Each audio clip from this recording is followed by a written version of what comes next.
இன்றைக்கி நம்ம ரெஸ்டாரண்ட் ஸ்டைலில் பன்னீர் பட்டர் மசாலா ரொம்ப டேஸ்டியாகவும் சுவையாகவும் ஈஸியாகவும் எப்படி செய்யலாங்கிறத பார்க்கலாமா. உண்மையிலே ரொம்ப ரொம்ப டேஸ்ட்டாக இருக்குது paneer butter masala. Hi friends, எல்லோருக்கும் வணக்கம். Welcome back to mom 60. இன்றைக்கி புதன்கிழமை, வெட்னஸ்டே 12:05 ஆகுது. இப்போ நான் காலையில் மத்தியானம் இப்போது லஞ்சுக்கு தான் வந்திருக்கேன். பட் லஞ்சுக்கு நான் செய்ய போகிறது பார்த்திங்கன்னா சப்பாத்தி பன்னீர் பட்டர் மசாலா செய்ய போகிறேன். அதுக்கு பன்னீர் 200 கிராம் நல்லா கழுவிட்டு கட் பண்ணி வச்சுருக்கேன். அதுக்கடுத்து இங்கே கொத்தமல்லி, இது கசூரி மேத்தி. அடுத்து இங்கே நல்லா பெரிய வெங்காயமாக ஒரு பெரிய வெங்காயம், ஒரு மீடியம் சைஸ்னா 2 வெங்காயம், 4 தக்காளி, 4 முந்திரி பருப்பு, ஒரு பச்சை மிளகாய், இங்கே பூண்டு ஒரு 2 இன்ச்சுக்கு இஞ்சி. இதுதான். இங்கே ஒரு பேன் போட்டிருக்கேன். அந்த பேனில் ஒரு டேபிள் ஸ்பூன் அளவுக்கு ஆயில் விட்டுக்கலாம். இப்போ இதிலே நம்ம அரைச்சி தான் நம்ம மசாலா பண்ண போகிறோம்.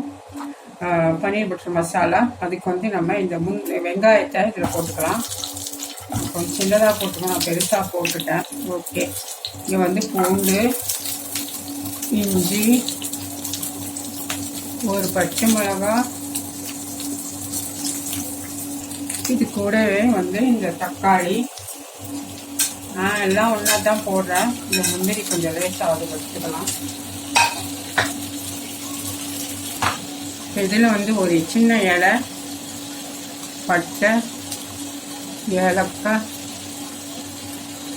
இது என்ன மறந்துட்டேன், பேர் கூட வரமாட்டேன், 2 லவங்கம், இதையெல்லாம் சேர்த்துட்டு அது கூட 1 டீஸ்பூன் சின்னது ஸ்பூனில் ஒரு சோம்பு போட்டுக்கலாம். இதெல்லாம் நம்ம நல்லா வதக்கிக்கலாம். நல்லா வதங்கிறதுக்கு கொஞ்சமாக உப்பு சேர்த்துருவோம். நான் ஒரு சின்ன ஸ்பூன் அளவுக்கு உப்பு போட்டுக்கிறேன். இப்போ இது மூடி வச்சுருக்கேன். இது நல்லா வதங்கி வரட்டும். நம்ம ஆற வச்சு அதை அரைக்க போகிறோம். இப்போ ஓப்பன் பண்ணலாம். நான் ஆல்ரெடி நல்லா கலந்து வச்சுட்டேன். இந்த 3 மினிட்ஸ் கிட்ட ஆகியிருக்கும். நல்லா வதங்கிடுச்சு. இந்த அளவுக்கு போதும். ஸ்டவ் சிம்மரில் போட்டு மிளகாய் தூள் 1 ஸ்பூன் போடுறேன். தனியா பவுடர் ஒரு 1.5 ஸ்பூன் போட்டுக்கலாம். கொடுத்து மஞ்சள் தூள் இவ்வளோதான். 1 ஸ்பூன் பிரியாணி மசாலா பவுடர். ஓகேவா. அடுத்து இதை நம்ம நல்லா மிக்ஸ் பண்ணி வச்சுக்கலாம். ஸ்டவ் நான் சிம்மரில் தான் போட்டிருக்கேன், ஏன்னா கருகக்கூடாது. இப்போ இதில் காஷ்மீரி சில்லி பவுடர் இந்த அளவுக்கு போட்டுக்கலாம். சின்ன ஸ்பூனில் தான் போடுறேன். இது ஆறட்டும், எடுத்து ஒரு பக்கம் வைக்கிறோம். இப்போ இதை மிக்ஸி ஜாருக்கு நம்ம மாற்றிட்டு நல்லா அரைச்சி எடுத்துக்கலாம். இந்த மாதிரி செய்யும்போது பார்த்தீங்கன்னா ரொம்ப ஈஸி. பன்னீர் பட்டர் மசாலா நம்ம தனித்தனியாக அதுக்கப்புறம் போட்டு நம்ம பச்சையாக வெங்காயத்தை அரைச்சி தக்காளி அரைச்சி நம்ம வதக்கும் போது பார்த்தீங்கன்னா எண்ணெயும் அதிகமாக பிடிக்கும், டைமும் அதிகமாக எடுக்கும். ரொம்ப ஈஸியாக சுலபமாக செய்யக்கூடிய வகையில் இன்றைக்கி நான் பன்னீர் பட்டர் மசாலா செய்து காமிச்சிட்ருக்கேன். இதே மாதிரி நீங்களும் ட்ரை பண்ணுங்கள். இப்போ இதை நம்ம அரைச்சிடலாம். இப்போ அந்த பேனையை கழுவிட்டு நான் போட்டிருக்கேன். ஒரே பாத்திரத்திலே செஞ்சிடலான்ட்டு. இப்போ இதில் ஆயில் விட்டுக்கலாம். 4 டேபிள் ஸ்பூன் அளவுக்கு ஆயில் விட்டுருக்கேன். இதில் ஒரு பட்டை, இது பேர் எனக்கு வரவே இல்லை, எனக்கு தெரியலை. இது இலை, இதையெல்லாம் சேர்த்து விட்டுருவோம். இப்போ இதில் நம்ம அரைச்சி வச்சிருக்க இந்த மசாலா இருக்கு இல்லையா, அதை சேர்த்துவோம்.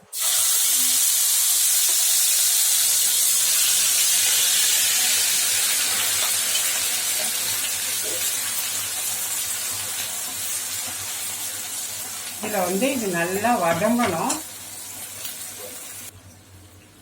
இது நல்லா ஒரு 2 நிமிஷம் வதங்கணும். வதங்கி எண்ணெய் பிரிஞ்சு வரணும். அந்த அளவுக்கு நம்ம வதக்கி எடுத்துக்கலாம். அதனால மூடி வச்சிடலாம். அப்போ தான் வெளியெல்லாம் தெரிக்காமல் இருக்கும். மசாலா அப்படியே இருக்கட்டும், பார்க்கலாம். இப்போ ஓப்பன் பண்ணலாம். பார்த்தீங்களா நல்லாவே எண்ணெய் பிரிஞ்சு வந்துட்டு பாருங்க. இந்த மாதிரி மூடி வச்சு வதக்கும் போது சட்டுன்னு வதங்கிடும். எப்பவுமே நம்ம சேனலில் பார்த்தீங்கன்னா எல்லாமே ரொம்ப ஈஸி மெத்தட் ஆஃப் குக்கிங் தான் நான் சொல்லிக் கொடுப்பேன். பிகினர்ஸ்க்குலாம் பார்த்தீங்கன்னா இது வந்து ரொம்ப ரொம்ப யூஸ்ஃபுல்லாக இருக்கும். அதனால வந்து வீடியோவை ஸ்கிப் பண்ணாமல் முழுமையாக பாருங்கள். அப்போ தான் நான் வந்து உங்களுக்கு இது முழுமையாக வந்து சேரும். இப்போ வதங்கிடுச்சு. இப்போ வந்து இதில் தண்ணி சேர்த்துக்கலாம். ஏன்னா அந்த மசாலா கொதிச்சு வரணும் இல்லையா, அதுக்கு. இது வேற ஒன்றும் இல்லை, இது வந்து மிக்சி ஜார் கழுவி ஊற்றின தண்ணி தான், அவ்வளோதான். இப்போ இதை வந்து நம்ம மூடி வைப்போம், கொதிக்கட்டும். 1 நிமிஷம் 2 நிமிஷம் வரைக்கும் கொதிக்கட்டும். இது வந்து கொஞ்சம் மீடியமில் தான் போட்டிருக்கேன். ஒரு 2 to 3 நிமிஷம் கொதிச்சு எண்ணெய் பிரிஞ்சு வரட்டும். இப்போ நம்ம ஓப்பன் பண்ணலாம். இது பார்த்தீங்களா, அவங்களுக்கே தெரிஞ்சிருக்கும். மேலே கொஞ்சம் எண்ணெய் பிரிஞ்சு இந்த அளவுக்கு திக்னஸ் இருந்தால் போதும். பார்த்தா தெரியுதா பாருங்க. இப்போ இதில் நம்ம வந்து என்ன சேர்க்கலாம் அப்படின்னு பார்க்கலாம். இப்போ இதில் வந்து நம்ம எடுத்து வச்சிருக்க பன்னீர் கட் பண்ணி வச்சுருக்கோம், 200 grams.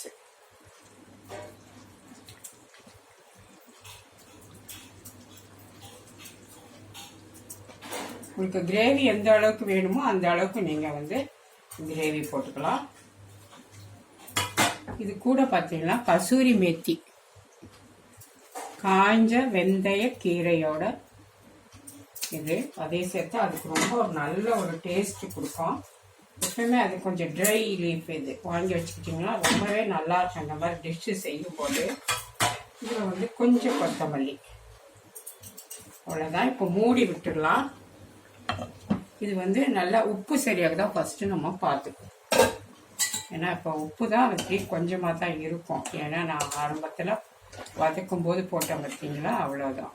இனிமே வேணால் பன்னீருக்கும் சேர்த்து நம்ம உப்பு போடலாம்.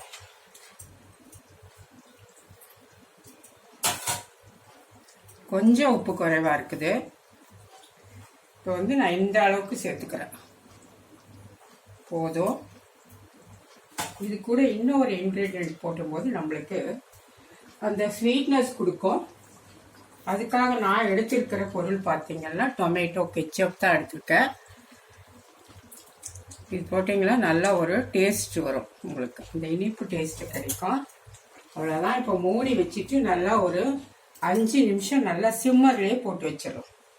நல்லா கொதிச்சு எண்ணெய் பிரிஞ்சு வரட்டும். இப்போ நம்ம ஓப்பன் பண்ணலாம். ஒரு 5 நிமிஷத்துக்கு ஆச்சு. ஆல்ரெடி நம்ம நல்லாவே வதக்கிட்டதுனால பார்த்தீங்கன்னா இது அந்த அளவுக்கு ஒன்றும் கொதிக்கணும்னு அவசியமே கிடையாது.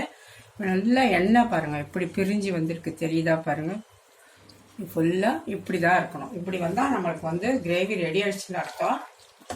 இது வந்து திக்காக ஆகிடும். உங்களுக்கு பார்க்கறதுக்கு இப்படி தண்ணியாட்டம் இருக்குது.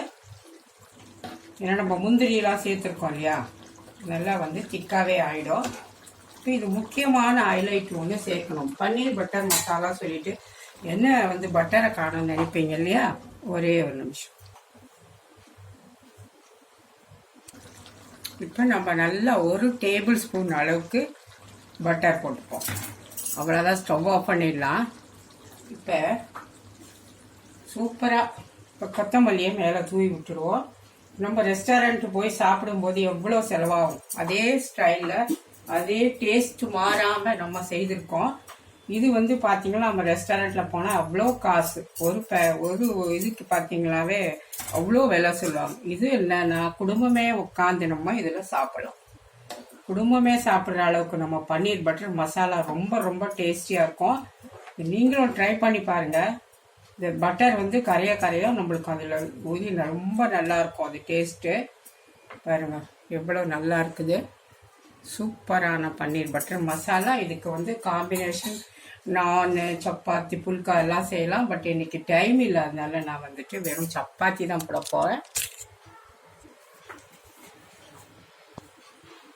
பாருங்க சூப்பர் பன்னீர் பட்டர் மசாலா. ஹோட்டலில் கூட இவ்வளோ நல்லா இருக்காது, அவ்வளோ ஒரு வாசனையாகவும் இருக்கும்.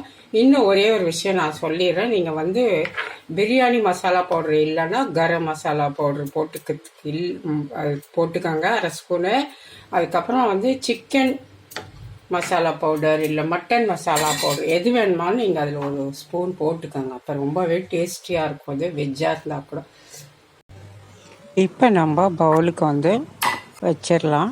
சப்பாத்தி ஆல்ரெடி இப்போ நம்ம சப்பாத்தி கூட வச்சு சாப்பிட்டு பார்க்கலாம் எப்படி இருக்குது அப்படின்னு. கண்டிப்பாக நல்லா தான் இருக்கும். இப்போ பார்த்தீங்களா அந்த பன்னீர் பாருங்கள், நல்லா அந்த திக்னஸ் எல்லாமே கரெக்டாக இருக்குது. சாப்பிட்டு பார்க்கலாம். உண்மையிலே ரொம்ப ரொம்ப டேஸ்டியாக இருக்குது. நம்ம ரெஸ்டாரண்ட் ஸ்டைலில் இந்த பன்னீர் பட்டர் மசாலா செஞ்சுருக்கோம். எப்படி நல்லா சாஃப்டாக இருக்குது பாருங்கள். பன்னீர் இப்படி தான் இருக்கணும். இந்த முறையில் ட்ரை பண்ணி பாருங்கள். நன்றி, வணக்கம்.